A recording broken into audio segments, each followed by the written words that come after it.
It's Scott Shetler, and welcome to this week's episode of Strength and Health TV.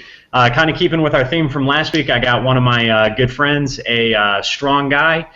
We've got a vegan strongman powerlifting competitor and one of my Plant-Built teammates, Justin Morgan. Justin, thanks so much for being on this week's episode, and why don't you go ahead and tell everybody a little bit about yourself. Well, I'm 34 years old. I am from Eastern Kentucky and via Ohio, where I live now. Kind of grew up a little bit between the two. I became a vegan towards the end of 2011. I remember going to my wife. I remember going to her family's house for Thanksgiving one year and kind of being like, maybe we should pick the meat out of this. Like I don't want to be like I'm trying to be like a quasi-vegetarian. And then like going kind of the following, like the Christmas right after that, a month later in December, and kind of being like a lot more strict about like no, we're vegans. I'm a vegan now, and I don't eat any of that stuff. So that was about that timeline. And then I kind of got really into lifting probably the summer after that. I was kind of really into fitness, I guess you'd say, up until that point. In fact, that had a lot to do with how I became vegan. I was watching like the Calisthenics Kings and the Bar Stars and all those like guys, like you see like these guys like hanging out in the hood, like doing pull-ups all day long and dips and stuff. And I was like, yeah, I want to be like that, like Hannibal for King. I want to have like that six-pack that he's got. And so I started running 5Ks and I was doing all that stuff. And I had lifted, some off and on before that. But that was where I was at that moment. And I saw Frank Medrano. I think he started a YouTube page and posted a video, and they had the picture. I was really into all of that kind of, I don't know what you call it, that group or whatever, that paradigm. And so he was just another person, and I click on his video, and he has these pictures of like chickens being like stuffed into cages and cows hanging upside down. And I was like, oh, this is not what I clicked on the video to see. And so I kind of watched that. And I remember that kind of like starting. That's where like my mind kind of started to think maybe I don't want to continue eating meat. Maybe it's not such a great idea. I didn't. So like I kind of started with like, I want to be ethical about how I kill animals. I kind of thinking, and then so that's probably closer to that Thanksgiving meal that I was talking about, and then just it happened really quickly. Like I kind of just went from like, no, I'm gonna like only eat ethical animals, and I'm gonna eat fish, to I'm never eating another animal product again. I'm not gonna do anything that would ever like harm animals, and it just kind of. It progressed within a few weeks, probably. Cool. After that point, I mean, there was a little bit of a lead up. I remember kind of making like fun of vegans not too long before that, because I had been friends with some people at a school I went to called the Jazz Art Studio, and they were vegans there. Like one of the bass players was a vegan. There was a saxophone player that went there as a vegan, or a couple of them, anyways. And they never really talked about it though, Like I kind of asked them like what's the deal with this vegan thing, and like they didn't really have a whole lot to say about it. So like I just I didn't. I mean, I think they were ethical vegans, but like they didn't want to like cause like a stink at the school or anything. So I don't know. I didn't. Once I actually became a vegan, I really wasn't at the school or around them anymore. So I never really got to ask. But I remember kind of making fun of them, and then like a few months later, like. Really considering this for myself for the first time. So anyways, moving on, I got into lifting not too long after that. After I became a vegan, I posted all my videos starting on YouTube. So like when I started lifting, I actually created my YouTube account and started like tracking my progress with that. And I was kind of like I didn't know what I wanted to do. Like the only connection I had to lifting was bodybuilding. That's what everybody posted. So I was like, well, I'm a bodybuilder because I'm lifting weights, and that's what bodybuilders do. And I think I remember like looking for like vegan athletes and vegan things and seeing like a few powerlifters here and there. And I saw Patrick Pavomian at that time had not done the yoke walk, that's his most recent world record. But I think he held a record in his weight class, in the middleweight and the heavyweight, not the super heavyweight. I think even then Zydrunas Savickas was the super heavyweight champion for the log lift. But Patrick held the middleweight and heavyweight in the log lift. So I was like, oh, well, this guy's like he's a vegan strongman competitor. And that was kind of like my first introduction into strongman outside of World's Strongest Man. Like I had seen the World's Strongest Man on TV as a kid growing up, at like Thanksgiving or Christmas or something, whenever they would air that. But I never really, I think I actually thought that was like the only time it happened. Like there was no strongman outside of that one event. But I was like, oh, well, people actually compete in this like as a sport. Like this isn't just like something on TV at Thanksgiving. So I kind of got interested in powerlifting and strength and that kind of thing. And then, I signed up for my first powerlifting meet just a few years ago. And then I did a strongman competition shortly after that.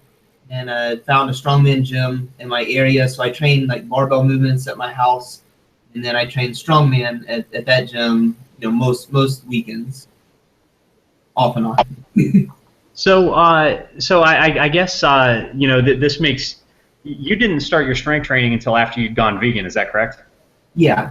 About 4 months after I became vegan, started like traditional strength training, and then I started to get kind of specific about powerlifting and strongman about a year or so after that. Okay, so what before you started training, after you'd gone vegan, but before you started strength training, or I guess right when you were starting to get interested in strength training and starting to train that way, what was your body weight? About 175 pounds. Okay, so 175, and what are you weighing about now? I'm 233 roughly. 233. Okay, yeah. So is it safe to say then that you are not one of these people that everybody likes to talk about on the internet, where you built all your strength and muscle through animal-based proteins and then are just maintaining it with a plant-based diet? Is that correct? That's absolutely 100% correct. Okay, because I'm sure you've come across it too, but there's just this popular notion that you can't get strong, you can't build muscle, you can't build muscle on a vegan diet, but for some miraculous reason you're able to maintain strength and muscle built from animal-based proteins and stuff like that. I mean, that's one of the biggest kind of arguments that you see, floating around the internet now when we start talking about vegan strength athletes and stuff like that. So why don't you talk about your journey, starting as a strength enthusiast or whatever, then you started getting into strength or strongman and powerlifting and stuff like that. Did you find it hard to build muscle? I mean, were you doing steroids? I mean, how did you miraculously build this muscle eating a plant-based diet? No, I didn't use steroids. And in fact, I really didn't use any supplements. I didn't really use protein powders or anything like that. Or, not that I've never taken those, but I've never, the protein powders, not the steroids.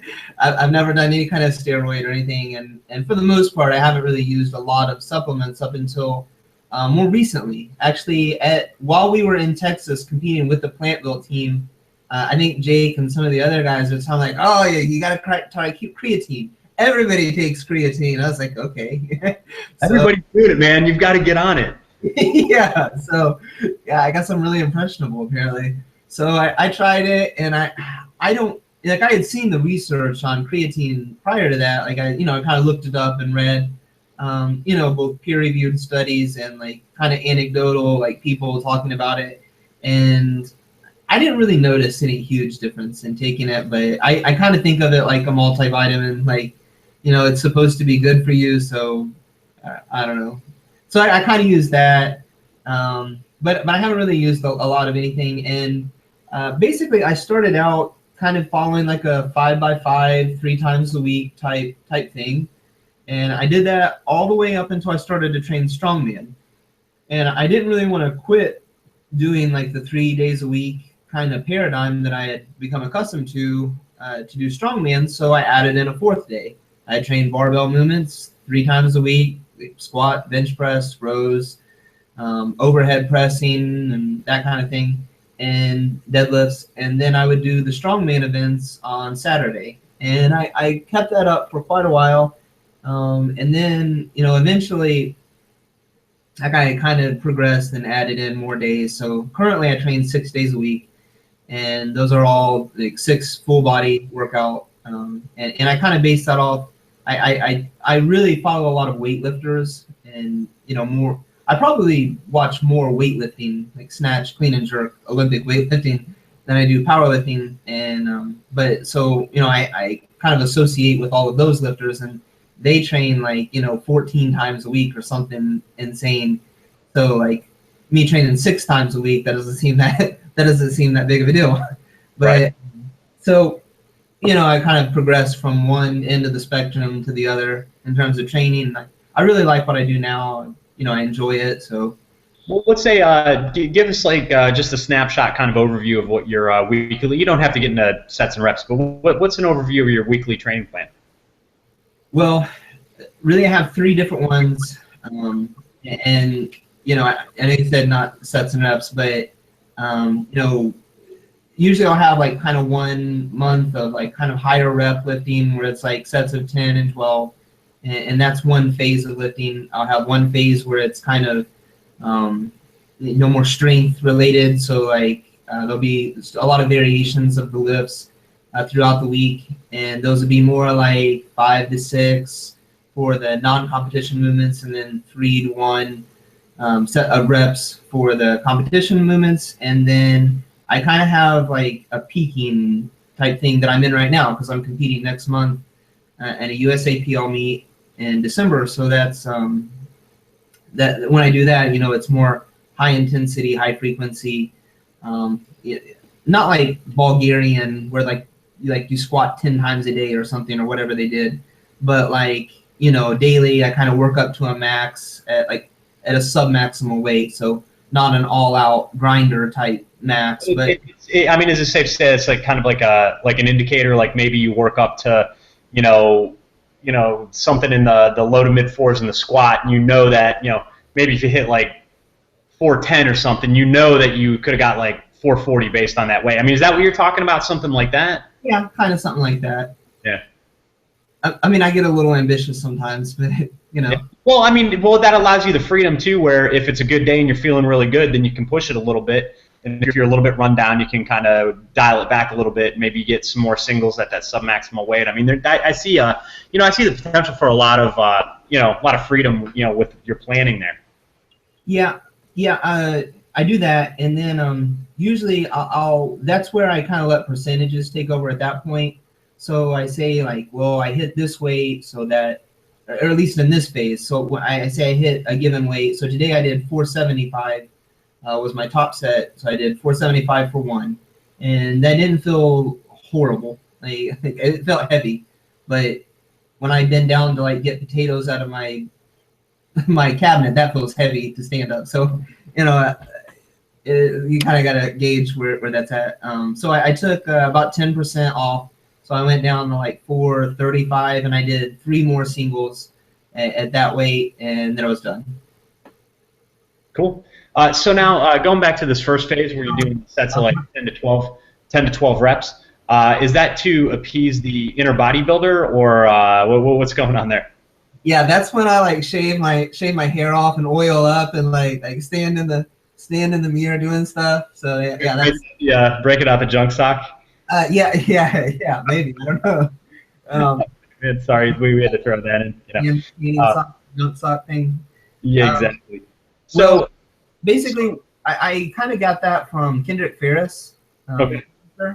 And I think I was following him, and Mike Tushir had kind of commented on it and shared some other powerlifters that followed that same kind of idea where you like start higher reps and then kind of go down. And I thought, maybe there's something to that. And I actually gained a lot of weight while I was doing that. I don't know what the deal with that was, but I think over the course of 6 weeks there, where I was doing sets of 10 to 12 and variations of the lifts, I actually gained like 12 to 15 pounds somewhere And that, How much variety are you working into the lifts? Like, are you just doing back squats, or are you doing like, front squats, low bar, high bar? I mean, are you changing, Anderson squats? I mean, do you use a lot of variety in the lifts, or are you basically a squat, bench, deadlift kind of guy?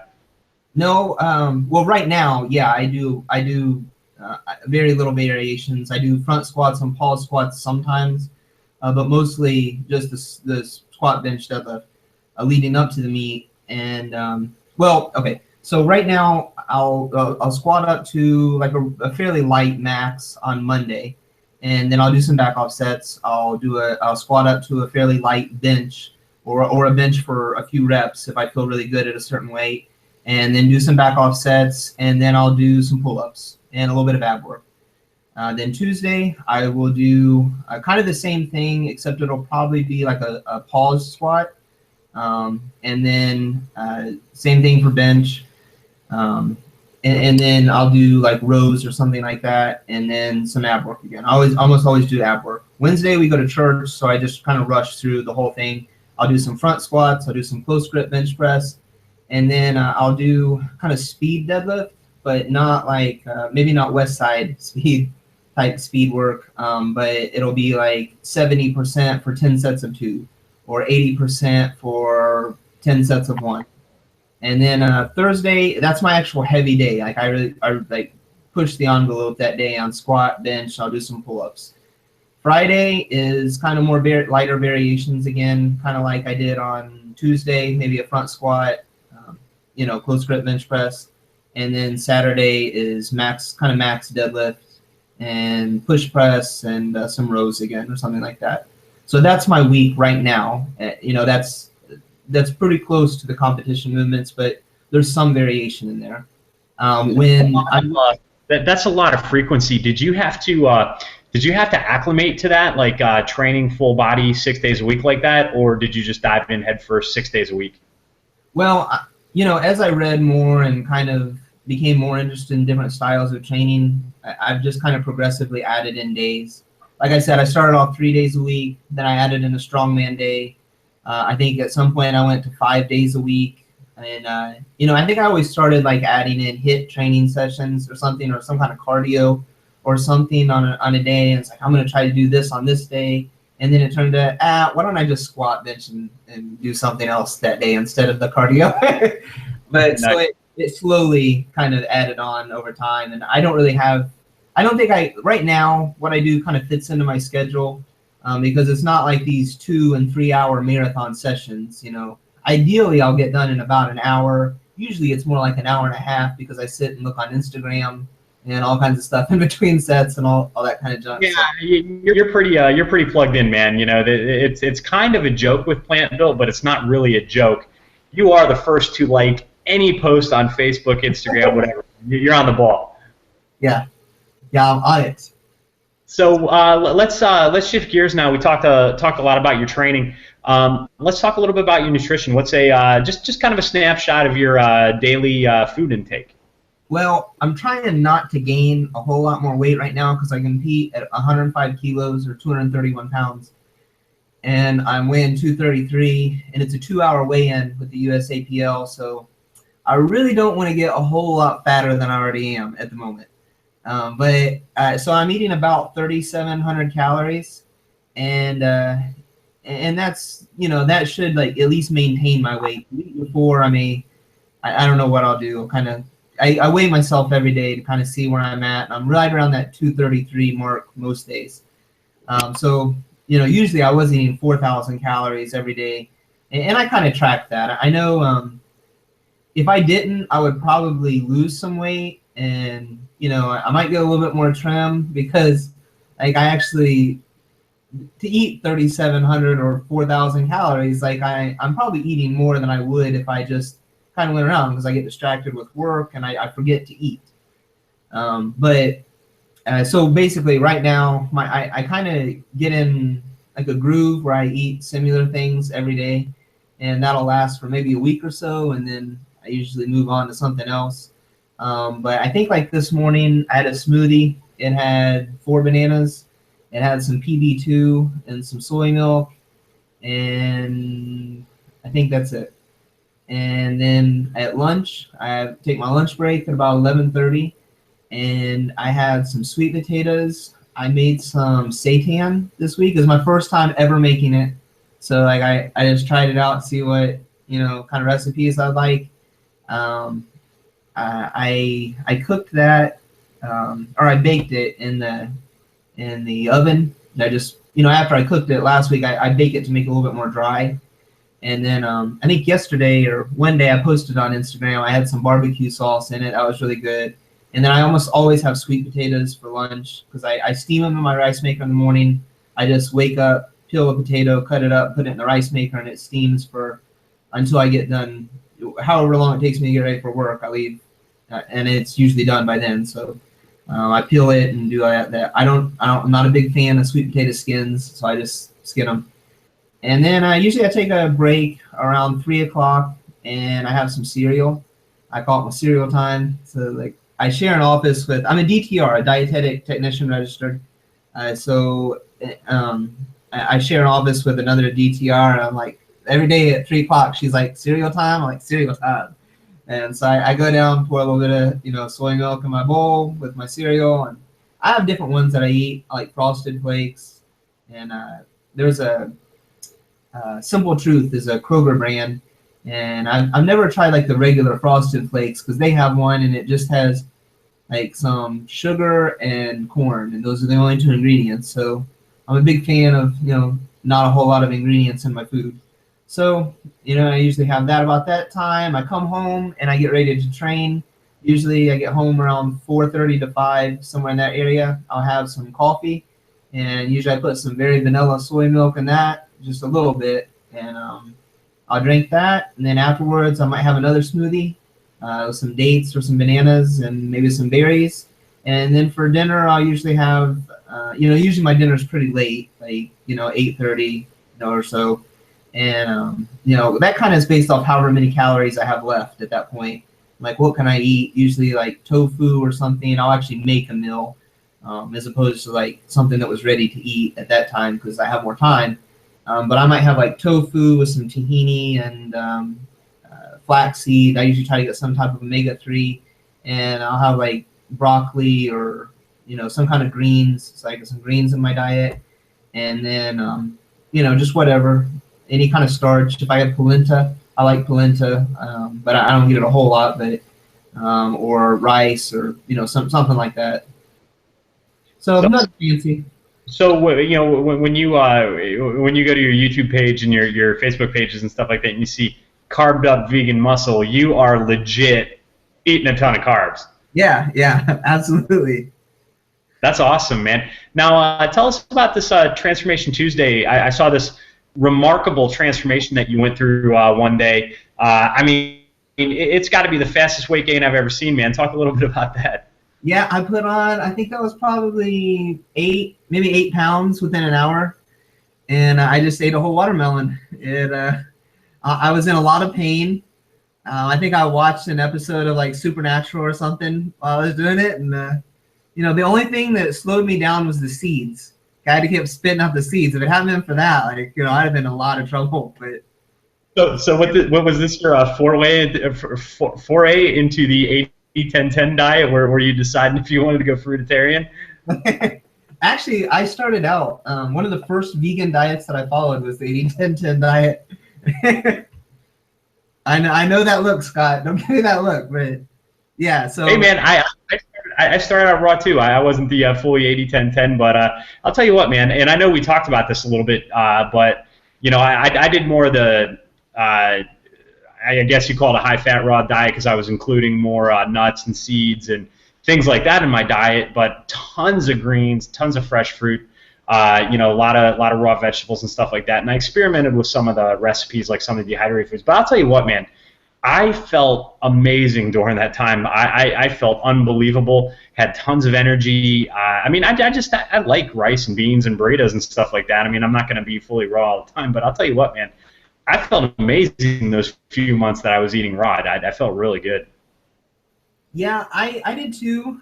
But what I kind of found was that I didn't really feel worse eating like a regular whole foods plant-based diet. I mean, now I don't really rely exclusively on whole foods. I'm eating like refined cereals and things like that because I like those foods.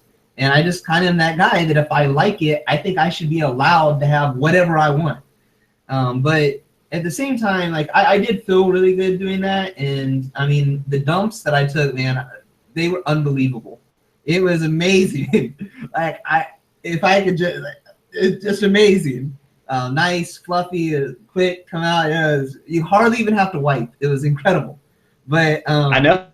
Oh, it's amazing, man. And you know, I mean, I think, you know, like you said, you know, there's nothing wrong with incorporating some things that you want to eat. You know, for me, and you can attest to this, is diet cheesecake, man. I love that stuff, or some cookies or something like that. But I think the take-home point is that, you know, for a well-rounded, healthy diet, it's important to include, you know, some whole unprocessed foods and stuff like that. I mean, you got that stuff in the diet just for overall health purposes and stuff. Absolutely. I actually went back to 80-10-10 probably about 6 months ago or so. And I think about 2 or 3 days in, I kind of thought, I never want to have to eat like this again. This is not pleasurable to me now. Like when I first did it, like I actually liked it. Like I really enjoyed it. I was really into it. So it worked out well. And I think that was the reason that it worked out so well for me, is because I liked doing it. But, you know, for whatever reason, this last time I tried to do it, I just didn't have the same enthusiasm for it. It didn't do anything for me. So like I just had no interest in following something I didn't care for. Yeah.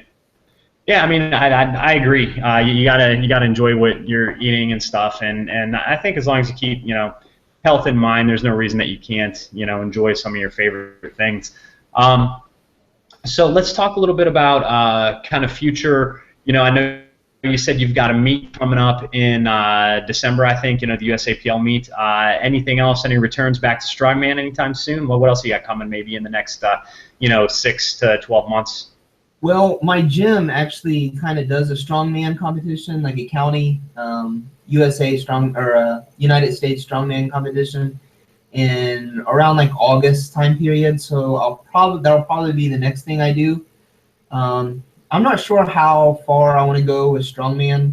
I like it a lot, but there's a lot more variety to it, and it's a little bit more difficult to train for.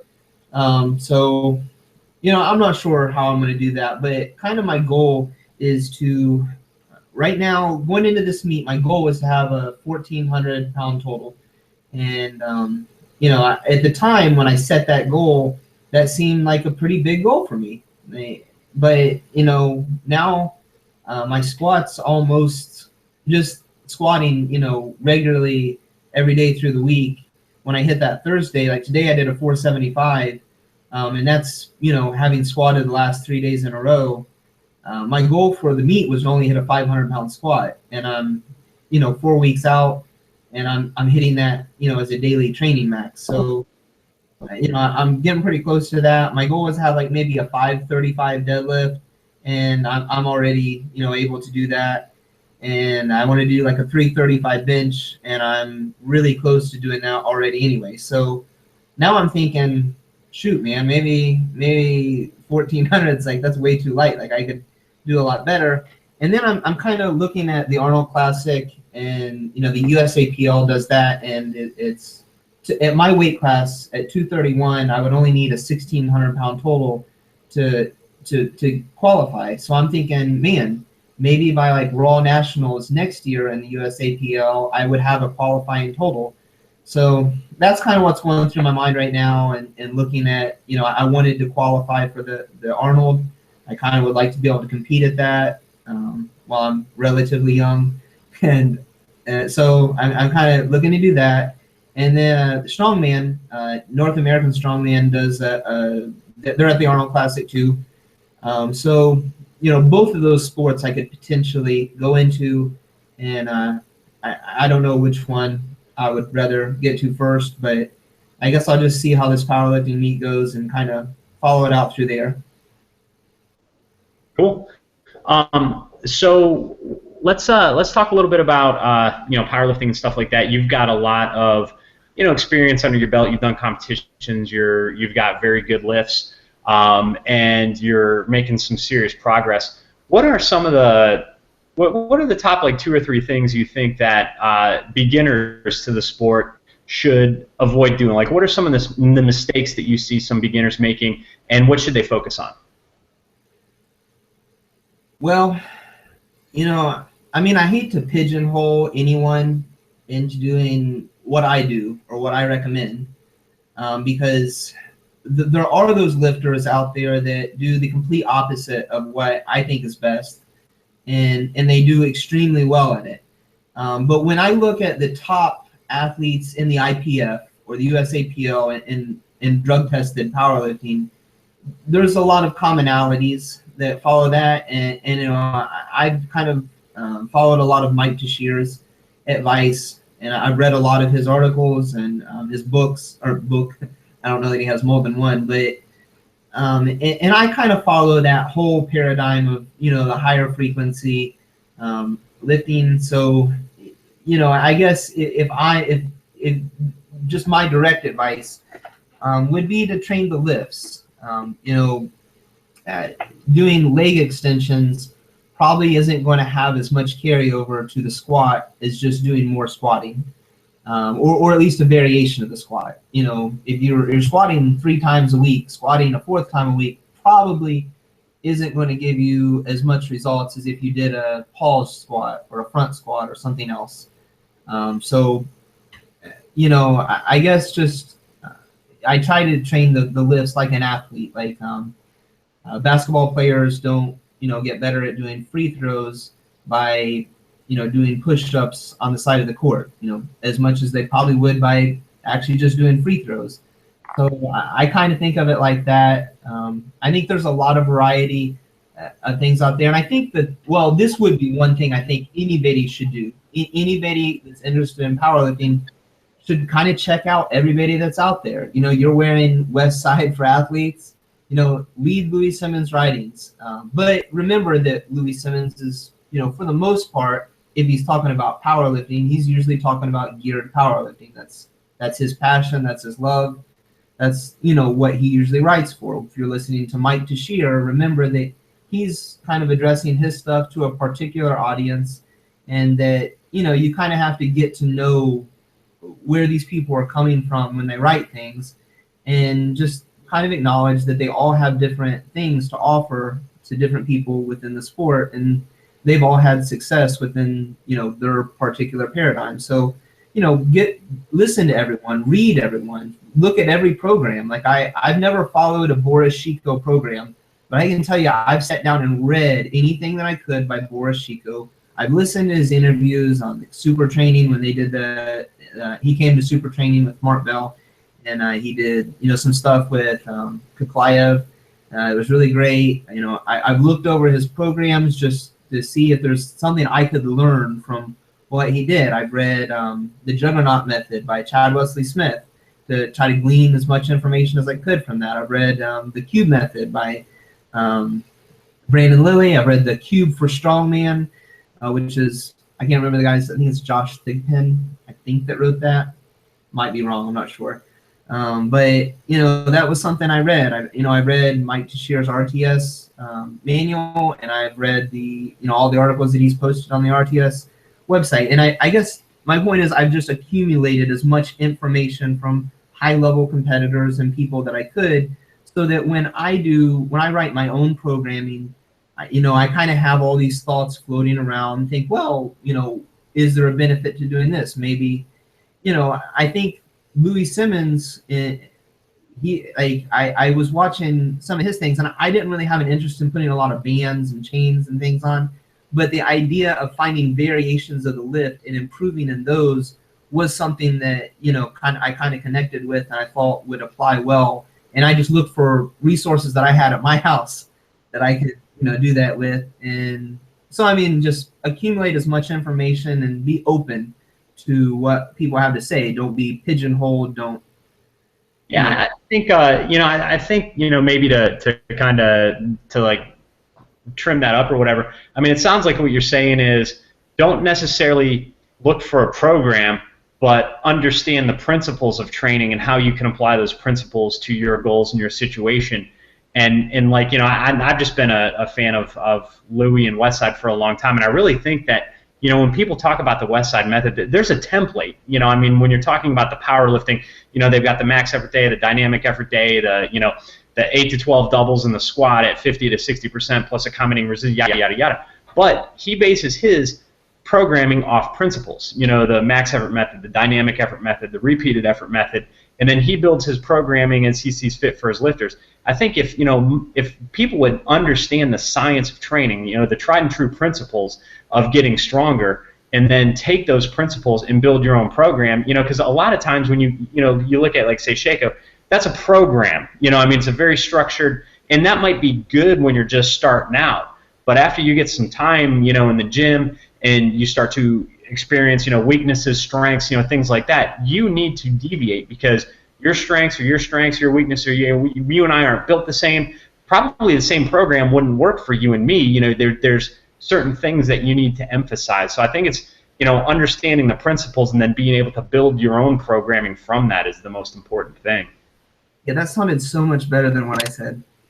No, I mean, that's what I was hearing, and I mean, yeah, you know, but when you're first starting out, you might need a program to get going, but yeah, I mean, it's, you definitely need to understand principles and then how that applies to you, and I think you've done an amazing job with that, you know, just the way your program's evolved, you know, from when you started out to now. You're handling a huge amount of volume. Obviously, you're drug-free. You know, you're eating, you know, to sustain your training and stuff like that. So that's also destroying a lot of myths that you can't, you know, train frequently, that you can't train with that sort of intensity, you know, without being on the sauce, and that's certainly not the case. Yeah, I agree, and you know, I have had to work up to that, and I do have. Right now, I'm doing 2 weeks of kind of what I mentioned, like heavier lifting, and then I do one unloading week, and I did take that directly from, like, the Bulgarian idea. I think they used to do like 3 weeks of heavy, 1 week, what they called unloading, as opposed to like a deload. You know, if I use the RPE system, which I, you know, kind of adapted from Mike Teixeira, and instead of hitting like RPEs of 9, like I'll hit RPEs of 7 or 8. So it's still moderately heavy. And then the other thing is I cut the volume in half. So whatever I would have done for volume work, I still do that, but, you know, about half the amount of sets that I usually do. So are you doing that on a structured, like, 3 weeks up, you know, 1 week back cycle? Or is it more when you feel you need to back off a little bit? No, it's structured, and I'll do 2 weeks heavy, 1 week light. So, I mean, I do that because mentally, for me, like, I feel like I need more structure, and that it helps me to kind of set goals and things. I know some guys like Greg Knuckles, and he wrote a Bulgarian manual type thing with Omar Isuf, the long-haired Canadian guy on YouTube. But they, you know, they kind of had more of that, like, kind of.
Hey. Hey, you there? Yeah, have I been on the video this whole time? No, man, it froze about a minute ago. Okay. Okay, so are we still live? Yeah, I see the live. Yeah, we're good. We're good. Hopefully people are still watching after that pause, but What was I saying? What was I talking about? you were just talking about the Greg Nucleus Bulgarian program. Yeah. Yeah, they kind of have like it was more like kind of how you feel based on that, and I think that's a great idea. Maybe someday, like I'll kind of work up to that, but for now, where I'm at, I kind of prefer to have more designated times, and if I need a light day here and there, then I feel free to do that based on RPEs. But Cool. Yeah, that sounds awesome, man. I mean, it sounds like you're very in tune with your training plan and the way things are going. So let's go ahead and look at bringing this one in. We talked a little bit about your nutrition. We talked a little bit about your training and your goals and your upcoming competitions and stuff like that. Is there anything that you specifically want to leave people with as far as maybe why they should consider veganism, or maybe dispelling some of the myths about strength athletes and vegan diet and stuff? well, I think at one point in time, like I was really adamant, like you need to go vegan like yesterday, and it needs to be 100% right now. But and that was kind of how it worked for me. But my wife was very different. She kind of was like, I like this idea. We're like having beans instead of beef, and that's about the extent of it. Like she wasn't into like overnight changes, and she still wanted to go out, and she really didn't care if we went to a restaurant and they had like some eggs and stuff in their food, and if she wanted eggs she was going to go out and buy them, so I come home, I'm like, what are these eggs doing in our fridge? What are you doing, woman? And and like she was really into cheese. She liked cheese a lot, and I'm like, that stuff smells disgusting. I want you to get that out of my house now. And so we kind of butted heads on that, and as I softened up and was not a jerk, I guess, then like she kind of came around and is like, I watched some of these documentaries, and I saw this, and I think I agree with what you've been doing. You're still a jerk, but it's less so now. So I think that you just kind of, it's good to like encourage people, like to tell people I'm a vegan and this is what I do and this is why I do it, but maybe not like quite so preachy, or at least for me. I know that guy like Gary Urosky, how do you pronounce his name? Urosky, like he's on YouTube, and like he like is like really like preaching this message of like you need to be a vegan, and that seems to attract a lot of people. A lot of people respond to that. And so I don't know, maybe he's just gifted in ways that I'm not. And there's a lot of people that are like that. They have like these very charismatic personalities, and people just want to like do what they say, I guess. I don't know, but I don't seem to have that. So it's probably better for me if I just like kind of share the information. Like, yeah, this is, I'm really into like ethical, I don't use, not only is it like a diet thing, but I don't buy things that were contributed to animal cruelty, and I'm really into like animals, and I don't have like ooey gooey feelings towards animals or something. I just don't really want to kill them. So yeah, that's kind of how that goes.